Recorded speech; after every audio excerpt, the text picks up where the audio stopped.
हे दोस्तों, आज आपको अमीर बनने के दो आसान से तरीके बताता हूँ। नंबर 1, अगर आप किन्हीं 5 अमीर लोगों से दोस्ती करते हैं तो यकीन माने 6 महीने बाद छठे अमीर आप हो सकते हैं। या नंबर 2, आप अमीर लोगों के बारे में पढ़ते हैं और उनके लाइफ स्टाइल से सीखते हैं तो जल्दी ही आप में भी अमीरों वाले गुण पैदा होने लगते हैं। लेकिन हम जैसों के लिए प्रॉब्लम तो यही है कि ना ही तो हमारे पास दोस्ती करने के लिए अमीर और सफल दोस्त हैं, और किताबें तो खैर हम पढ़ना ही नहीं चाहते, और पढ़ते भी हैं तो हमें नींद आने लगती है। इसीलिए मैं आपका दोस्त राशिद खान आपके लिए 5 से 10 मिनट की ऐसी वीडियो लेकर आता हूं जिनमें बताए गए सक्सेस मंत्रों को अपनी लाइफ स्टाइल का हिस्सा बनाकर आप भी अपनी लाइफ में एक मुकाम हासिल कर सकते हो। आज मैं आपके सामने कुछ ऐसी टिप्स शेयर करने वाला हूं जो आपको सफलता की ऊंचाइयां छूने में बहुत ज्यादा हेल्प करने वाले हैं। और हाँ, ये टिप्स मेरे नहीं बल्कि दुनिया के महान इन्वेस्टर वॉरेन बफेट ने खुद आपको दिए हैं। आइए पहले जानते हैं कि वॉरेन बफेट कौन है और कैसे वो इतने रिच और सक्सेसफुल इन्वेस्टर बने कि दुनिया उन्हें सलाम करती है। बर्कशायर हैथवे के मालिक और शेयर मार्केट के सबसे सफल इन्वेस्टर में से एक वॉरेन बफेट का जन्म 30 अगस्त 1930 को ओमाहा के नेब्रास्का टाउन में हुआ था, इसलिए उन्हें ओरेकल ऑफ ओमाहा के नाम से भी जाना जाता है। वॉरेन के पिता हॉवर्ड बफेट भी शेयर मार्केट में एक इन्वेस्टर और कंसल्टेंट के तौर पर काम करते थे, इसीलिए वॉरेन ने भी पापा के नक्शे कदम पर चलते हुए शेयर मार्केट में ही अपना फ्यूचर बनाने का फैसला किया। और ये फैसला वॉरेन ने उस एज में किया जिस एज में आप और हम नंगे घूमते हुए गुल्ली डंडा खेला करते थे।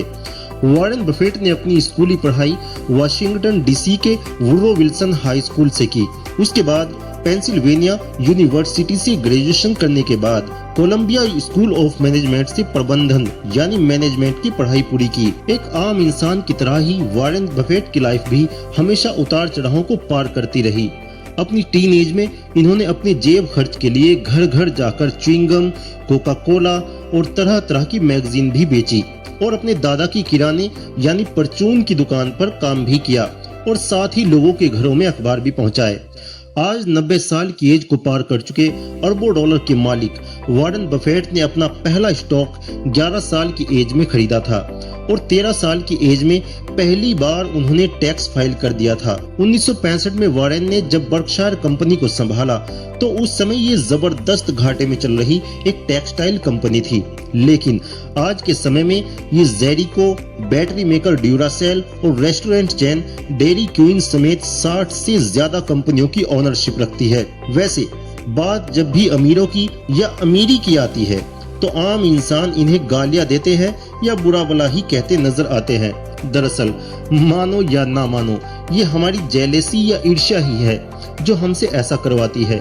हम लोग भी अजीब दोगले लोग हैं, अमीर होना भी चाहते हैं और अमीरों से नफरत भी करते हैं। वरना देखा जाए तो कभी कभी सरकारें भी आम आदमी के बारे में इतना नहीं सोचती जितना ये बड़े बड़े बिजनेसमैन सोचते हैं। दरअसल वॉरेन बफेट लंबे समय से बर्कशायर के shares bill and Melinda Gates foundation को दान करते चले आ रहे हैं। अब चाहे वॉरेन बफेट हों, बिल गेट्स हों या अपने यहाँ के रतन टाटा और अजीम प्रेम जी, ये जितना भी दान करते हैं वो आखिर काम तो आम इंसानों के लिए ही आता है। फोर्ब्स की एक रिपोर्ट के मुताबिक वॉरेन बफेट ने अपनी 99% संपत्ति डोनेट करने का फैसला किया है, और ऐसा ही कुछ सुनने में आता है रतन टाटा और अजीम प्रेम जी के बारे में। दोस्तों, जहां तक मैंने अमीर और सफल बिजनेसमैन के बारे में पढ़ा और समझा है, ये लोग अपना भला तो चाहते हैं, लेकिन आपका या मेरा कोई बुरा चाहते हैं, इस पर एक लंबी डिबेट चल सकती है।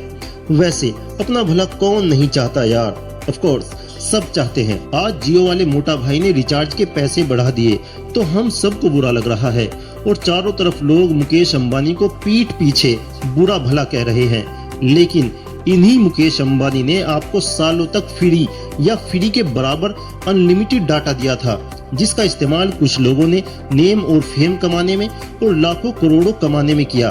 तो कुछ ने सिर्फ नंगी फिल्में देखने और इंस्टाग्राम टिकटॉक पर रील्स देखने में किया। खैर चलिए टॉपिक पर आते हैं और बात करते हैं वॉरेन बफेट के उन इन्वेस्टमेंट टिप्स के बारे में जो आपको अमीरी की राह में आने वाली अड़चनों से सावधान करती हैं और सफल होने का रास्ता दिखाती हैं। नंबर 1, दूसरे इन्वेस्टर को देखकर बाजार में पैसा नहीं लगाना चाहिए।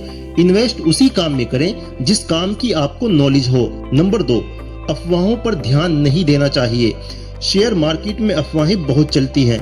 अच्छी कंपनी का शेयर फेयर प्राइस पर है तो इन्वेस्ट कर लेना चाहिए, न कि फेयर कंपनी का शेयर ज्यादा भाव पर खरीदा जाए। नंबर 3, इन्वेस्ट करने के बाद बार बार कीमतों को नहीं देखना चाहिए। तुरंत गिरावट या बढ़त देखकर शेयर बेचने या खरीदने से इन्वेस्टर को भारी नुकसान हो सकता है। नंबर 4, एक लॉन्ग टाइम पीरियड के लिए ही इन्वेस्ट करना चाहिए। एक दिन के ट्रेडर बनने के बजाय एक लॉन्ग टाइम पीरियड को गोल बनाकर मार्केट में उतरा जाए। गोल पूरा होने तक वेट करें। संयम रखने से ही पैसा बढ़ता है। नंबर 5, अगर 15 से 20% का रिटर्न दिख रहा है तो ही इन्वेस्ट करें। खुद पर यकीन करें कि आप एक कामयाब इन्वेस्टर बन सकते हैं।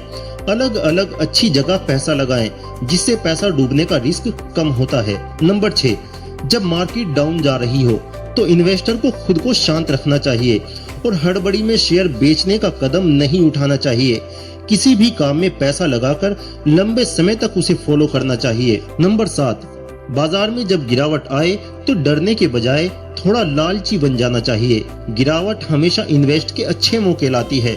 वहीं अगर आपके आसपास सब इसी नियम को फॉलो कर रहे हो तो थोड़ा सतर्क हो जाना चाहिए। नंबर 8, पैसा लगाते समय यह नहीं देखना चाहिए कि शेयर की कीमत क्या है, बल्कि इसकी बजाय उस कंपनी का बिजनेस देखें। क्वालिटी कंपनी में हमेशा ग्रोथ की संभावना बनी रहती है। नंबर 9, कीमत वो है जो आप भुगतान करते हैं और मूल्य वो है जो आप उसके बदले पाते हैं। नंबर 10, किसी भी इन्वेस्टमेंट के लिए 3 सबसे महत्वपूर्ण शब्द हैं। Margin of safety. दोस्तों ये 10 तो वॉरेन बफेट के बताए हुए सूत्र थे। इसमें एक मंत्र मैं अपना भी ऐड करता हूँ। नंबर 11, अगर आपको लगता है कि ये तो यहाँ शेयर मार्केट की बात हो रही है और मैं तो शेयर मार्केट में इन्वेस्ट करता ही नहीं हूँ, मुझे क्या, तो दोस्त आपको फिर से दोबारा ये वीडियो शुरू से देखने की जरूरत है, क्योंकि ये नियम सिर्फ शेयर मार्केट में ही नहीं बल्कि हर उस छोटे से बड़े बिजनेस में आपके काम आने वाले हैं जिसमें आप पैसा इन्वेस्ट कर चुके हैं या करने वाले हैं। आप चाहे कोई छोटी मोटी दुकान खोलने वाले हैं, कोई प्रॉपर्टी खरीदने वाले हैं या किसी बड़े बिजनेस में पैसा लगाने वाले हैं, ये नियम हर फील्ड में आपके काम आने वाले हैं। दरअसल वॉरेन बफेट दुनिया को बताना चाहते हैं कि महत्वपूर्ण ये नहीं है कि आपने कितना ज्यादा पैसा कमाया, बल्कि अहम ये है कि आपने अपने पैसे को किस तरह से और किस समय पर इन्वेस्ट किया। और सच भी है दोस्त, 10 साल में 10 लाख रुपए कमाना कोई बड़ी बात नहीं है, लेकिन एक दिन में 10 लाख रुपए कमाना बहुत बड़ी बात है। आपको हमारी ये वीडियो कैसी लगी कमेंट करके बताना जरूर। और हाँ, जाते जाते वीडियो को लाइक, शेयर और चैनल को सब्सक्राइब जरूर करते जाना।